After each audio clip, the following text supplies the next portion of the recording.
아침에 커피 한 잔을 사려고 지갑을 여는 순간 손이 잠깐 멈춘 적 있나요? 고작 몇천 원인데도 이걸 꼭 사야 하나? 나한테 쓰기엔 아까운 거 아닌가? 이런 생각이 올라온 적 있나요? 그건 단순히 돈이 부족해서만은 아닐 수 있습니다. 당신 안에 돈을 편안하게 받아들이지 못하게 하는 오래된 마음이 남아있을지도 모릅니다. 돈이 안 들어오는 것이 아니라 어쩌면 마음 깊은 곳에서 돈을 밀어내고 있었던 것입니다. 사람은 겉으로는 원한다고 말해도 마음 깊은 곳에서 불편하다고 느끼면 자기도 모르게 뒤로 물러납니다. 오늘은 그 보이지 않는 브레이크를 조용히 풀어보려 합니다. 아침 출근길, 사람들은 바쁘게 걸어가고 카페 앞에는 따뜻한 커피 향이 납니다. 당신도 잠깐 커피를 하나 사려다가 또 망설입니다. 아껴야지. 이런데 돈 쓰면 안 되지. 나는 아직 이런 걸 누릴 때가 아니야. 이런 생각이 너무 자연스럽게 올라옵니다. 그런데 이상하게도 다른 사람에게 밥을 사거나 가족에게 선물을 살 때는 그렇게까지 망설이지 않습니다. 정작 나를 위해 쓰는 돈 앞에서만 마음이 작아집니다. 이때 내 안에서 올라오는 감정이 있습니다. 바로 돈에 대한 죄책감입니다. 돈을 쓰는 것이 문제가 아닙니다. 내게 주는 것을 허락하지 못하는 마음이 문제입니다. 마음은 내가 나에게 반복해서 해온 말을 오래 기억합니다. 내가 나에게 늘 안 돼 라고 말해왔다면 작은 풍요 앞에서도 마음은 먼저 긴장할 수 있습니다. 그러니 그날 아침 커피를 사지 못하고 돌아섰던 마음을 조용히 바라봐 주세요. 나는 왜 나에게 쓰는 돈이 불편했을까? 나는 왜 나에게 주는 것을 아까워했을까? 나는 언제부터 누리는 것을 미안해했을까? 이렇게 묻는 순간 무의식에 숨어있던 마음이 조금씩 의식 위로 올라오기 시작합니다. 감정을 없애려고 애쓰기 전에 먼저 그 감정을 정확히 바라보는 것입니다. 보이지 않을 때는 나를 끌고 가지만 보이기 시작하면 나는 더 이상 그 감정 자체가 아닙니다. 나는 그 감정을 바라보는 사람이 됩니다. 낮이 되고 잠깐 점심을 먹으러 나왔습니다.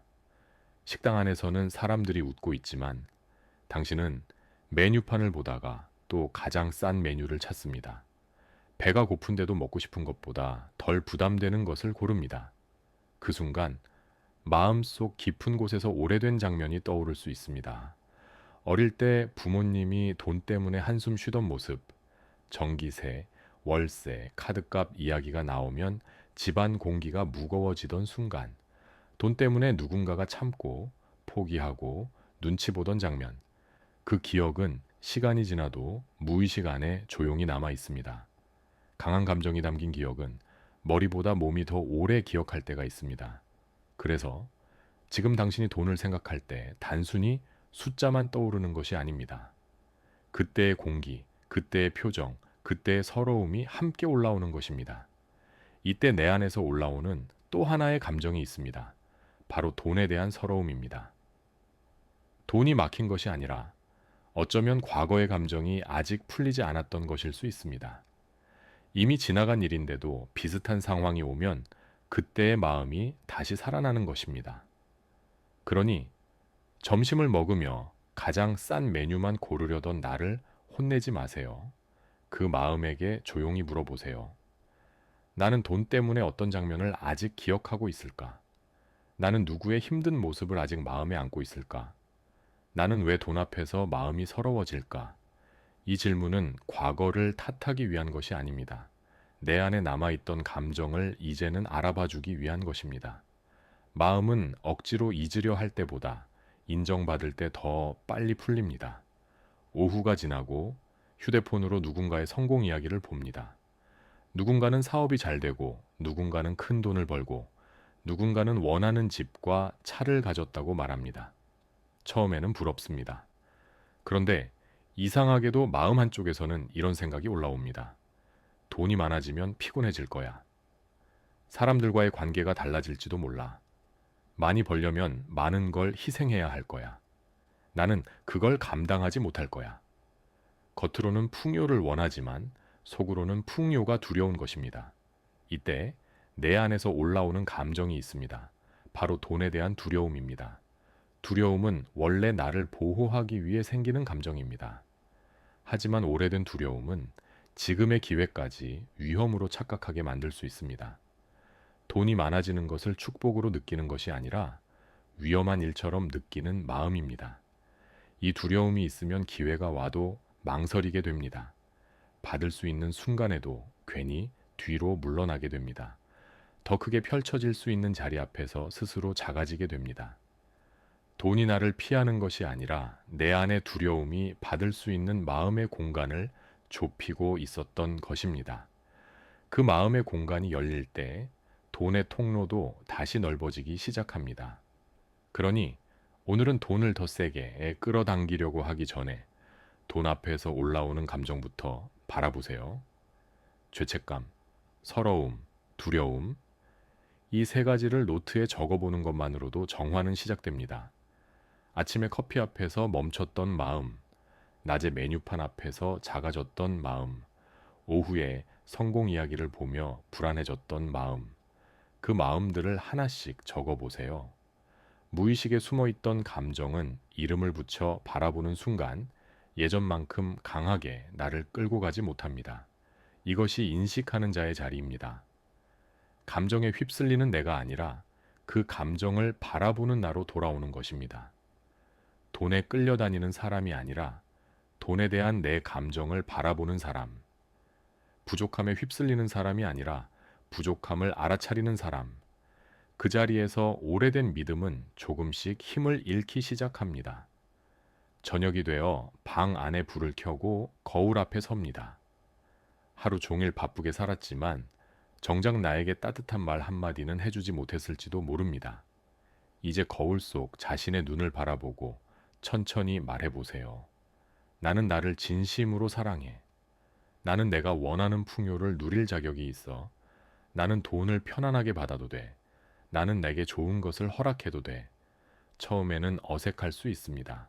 마음속에서 이런 목소리가 올라올 수도 있습니다. 정말? 내가? 나는 아직 부족한데? 괜찮습니다. 그 저항이 올라온다는 것은 내 안에 있던 오래된 믿음이 드러나고 있다는 뜻입니다. 결국 마음은 내가 나에게 반복해서 들려준 말을 가장 오래 믿게 됩니다. 그래서 거울 앞의 한마디는 단순한 문장이 아닙니다. 나를 거절하던 마음에게 이제는 나를 받아들이겠다고 알려주는 새로운 신호입니다. 루이스 헤이가 말한 자기 사랑도 결국 여기에서 시작됩니다. 좋은 상태의 나만 사랑하는 것이 아니라 아직 불안한 나까지 받아들이는 것. 돈 앞에서 작아지는 나도, 풍요를 누리는 것이 어색한 나도 있는 그대로 바라봐주는 것. 그때 마음속 저항이 조금씩 풀립니다. 그리고 저항이 풀리는 자리에서 풍요는 더 자연스럽게 들어올 수 있습니다. 밤이 깊어지고 책상 위에 노트가 펼쳐져 있습니다. 예전 같았으면 마음이 완전히 바뀌기를 기다렸을지도 모릅니다. 내가 돈에 대해 좋은 생각을 갖게 되면 그때 시작해야지. 하지만 변화는 생각이 완벽해진 뒤에만 오는 것이 아닙니다. 때로는 순서를 바꿔야 합니다. 생각이 바뀌기를 기다리는 것이 아니라 말과 행동을 먼저 바꾸는 것입니다. 우리는 보통 생각이 바뀌어야 행동이 바뀐다고 믿습니다. 하지만 때로는 작은 행동이 먼저 바뀌고 마음이 그 뒤를 따라오기도 합니다. 마음 깊은 곳에서 나는 항상 돈이 부족해 라는 생각이 올라와도 가볍게 이렇게 말해보세요. 나는 돈과 점점 편해지는 중이야. 나는 풍요를 받아들이는 연습을 하고 있어. 나는 나에게 좋은 것을 허락하는 사람이다. 돈은 나를 힘들게 하는 것이 아니라 나를 도와주는 도구다. 처음부터 완전히 믿지 않아도 됩니다. 농담처럼 말해도 됩니다. 작게 말해도 됩니다. 반쯤 어색해도 됩니다. 중요한 것은 내 마음에게 새로운 길을 자꾸 보여주는 것입니다. 무의식은 반복되는 말과 행동에 길들여집니다. 계속 부족하다고 말하면 마음은 부족에 익숙해집니다. 하지만 작게라도 나는 받아도 된다. 나는 누려도 된다. 나는 풍요로워져도 안전하다. 라고 말하기 시작하면 마음은 조금씩 새로운 현실에 길들여집니다. 이것이 주파수 전환의 시작입니다. 억지로 높은 생각을 붙잡는 것이 아니라 내 몸과 마음이 받아들일 수 있는 말부터 천천히 반복하는 것입니다. 오늘 밤 노트에 딱 세 줄만 적어 보세요. 나는 돈 앞에서 어떤 죄책감을 느끼는가? 나는 돈에 대해 어떤 서러움을 기억하는가? 나는 풍요로워지는 것을 왜 두려워하는가? 그리고 거울 앞에서 딱 한 문장만 말해 보세요. 나는 내가 원하는 풍요를 누릴 자격이 있습니다. 처음에는 어색해도 괜찮습니다. 중요한 것은 오늘 처음으로 내게 풍요를 허락했다는 것입니다. 돈은 나를 벌주는 것이 아닙니다. 돈은 나를 증명하게 만드는 것도 아닙니다. 돈은 내가 더 편안하게 살고 더 자유롭게 선택하고 더 따뜻하게 나누도록 도와주는 도구입니다. 그러니 이제 돈을 밀어내던 오래된 마음에게 조용히 말해주세요. 이제는 괜찮아. 나는 받아도 돼. 나는 누려도 돼. 나는 풍요로워져도 안전해. 오늘은 돈을 더 세게 끌어당기기 전에 돈을 밀어내던 마음부터 부드럽게 풀어주세요. 그 순간부터 풍요를 받아들이는 마음의 길이 조금씩 다시 열리기 시작합니다. 오늘도 이미 이루어진 하루 되시길 바랍니다. 감사합니다.